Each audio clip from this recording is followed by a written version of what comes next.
Now, there are 5 steps to financial freedom investing in multifamily properties, and they're these. And I want you to write these down. I'm going to cover these, but I'm not going to cover them in any particular order. So I want you to keep your eyes and ears open at all times. Number 1 is attracting deals. Getting an endless supply of deals coming in on a regular basis is important. Get your phone ringing. Number 2, analyze those deals, make sure the numbers work, and analyze the markets that they're in, whether it be your own backyard or whether it be in an emerging market, to use the best strategy that will make you the most amount of money. Number 3, creating offers that get accepted. Number 4, hiring good quality management companies to manage your property so you don't have to. And number 5, exit strategies. We make our money when we buy. We realize it when we what? Sell. Exactly.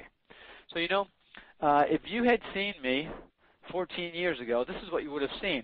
If you're looking at your screen right now, you would have seen I was in a rock and roll band all throughout my 20s. And I had a great time in that band. The red arrows are pointing at me. I was lead vocals in a band called Voyager. The original name was actually Flesh Picnic. We changed it to Voyager the last couple of years. And if I could have made it in rock and roll, I would have. And I tried all throughout my 20s, but I didn't quite make it. And at 29, that's when I actually started real estate investing. So this is the apartment house that I lived in all throughout those 20s. We had a lot of great time up here on the second floor. There's a 1-bedroom. This is the bedroom where that was. The kitchen was here. The living room was here. And we had a lot of parties after those gigs up there.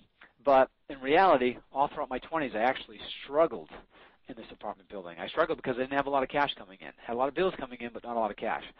And when I was 28 years old, I realized that it was probably time to do something to change my life. I was tired of living that life.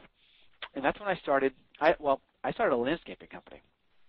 I literally went door to door in the springtime in the Boston area. That's where I'm from. As you can see, there's snow on the ground here when I took this picture.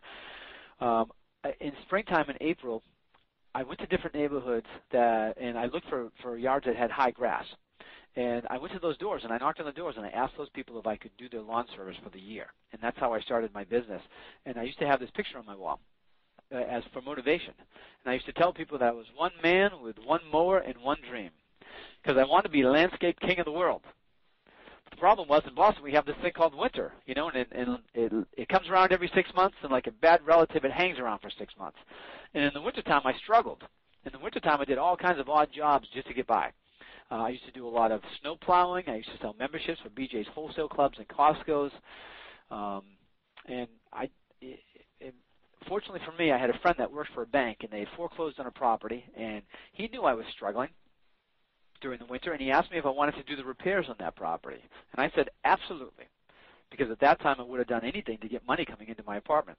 And I didn't know how to do the repairs on this particular property, and I didn't even know how to bid the repairs. So I got my cousin to go over there with me, and he helped me put the numbers together, and we sent it over to the bank, the bid, and the bid came back, and we were low bidders, and they congratulated us. And I remember looking at my cousin, and I said, hey, look, we won the job. This is awesome. He says, yeah. He says, this is awesome. He says, but what do you mean we? I says, oh, Dick. I says, I didn't even know how to do this bid. I didn't know how to put the numbers together. You think I know how to do any of this work? So he could help me out a little bit, but not as much as I would hoped. I went to Home Depot to those seminars for the nights and the weekends, and I learned how to put in floors and doors and paint.